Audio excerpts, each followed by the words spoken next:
Hi, welcome back to episode 5 of Coping Interventions with Praggatti.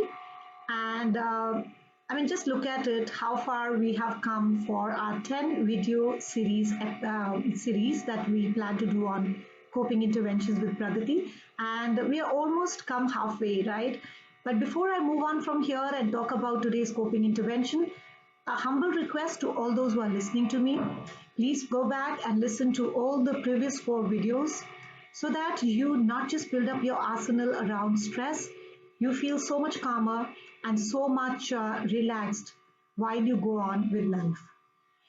Just a quick check and sharing with you what options I built all this while. Well, I started off with why we need a complete package or a complete set of tools for coping mechanism.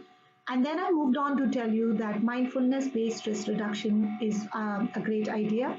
I also proposed written as well as oral disclosures as a means to take the bull of stress and depression by the horns. Last week, I talked around optimism and how this could be one of the best bets when it comes to taking care of stress. Today, I am here with a new mechanism, with a new coping style. Well, allow me to begin, and that's the one I'm going to talk about today. The fourth one in our kitty is going to be religion, spirituality, and faith. Yes, religion, spirituality, and faith are going to be our agenda for today, where we are going to talk of how this could be a great idea to depend on them for coping with stress and being psychologically fitter and emotionally smarter. Well, we all know individuals who have gone through stress, including ourselves, and how in such scenarios our family and friends have proposed the idea of or encouraged us to look into the idea of religion as well as spirituality. How they have wanted us to have more closure, insights, comfort, and solace by sticking to certain beliefs borrowed from our faith. Faith. No, I'm not talking of the fundamentalist part of the religion. I'm talking of that little place where I sit in courage to bear the uncertainty and also to be sitting in courage to see what I cannot see in this moment. That's called faith. Enough Western researches have been done on the idea of religion and spiritualism, and the statistics will only make you feel good about it. If you look at it, 96% people say that they believe in God. 80% people pray. 55% of them attend a religious ceremony or services once a month. And a whooping 71% of them say that religion can be a very powerful anchor in their lives. If this is the statistics for the Western researchers, I leave it absolutely up to your imagination to wonder how wonderful, how enormous, and how big it could be for Eastern philosophies and cultures. Pray, follow guided instructions, or do whatever.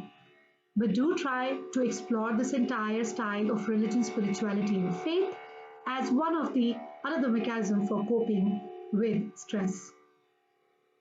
It has been noted that both of them have been promoting enough psychological well-being, and researchers have even gone all the way to show that patients who come with spiritual beliefs which are stronger, religious beliefs which are firmer, they end up staying in the hospital for lesser duration, and their surgeries encounter least or less comparatively less complications than those who have less stronger religious beliefs. What about it? How come this is so powerful, and what is it that's working in its favor? Well, honestly, there are two things which I feel are working for them. Number one, it supports a better belief system and a very optimistic thought process around stressful events in such a way that the people engaging in this actually starts to find meaning in their stress.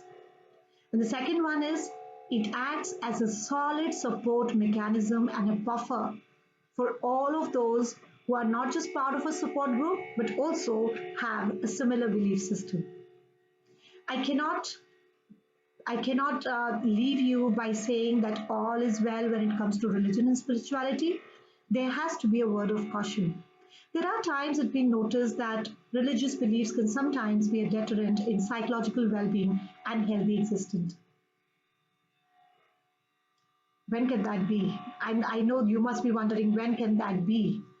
Well, for all those cases where there's a health disorder, and that health disorder is seen as a punishment from the Almighty, from the universe, from the collective conscious, from religion or spirituality, in all these cases, it keeps that person away from their faith, and this could be a reason of psychological as well as physical distress. All I can tell you is let's be very careful and filter out all those beliefs, all those attributes where we struggle, just to remind ourselves that God, Almighty, religion, spirituality, faith, and whatever else you may want to call it, is benevolent and it supports but never punishes.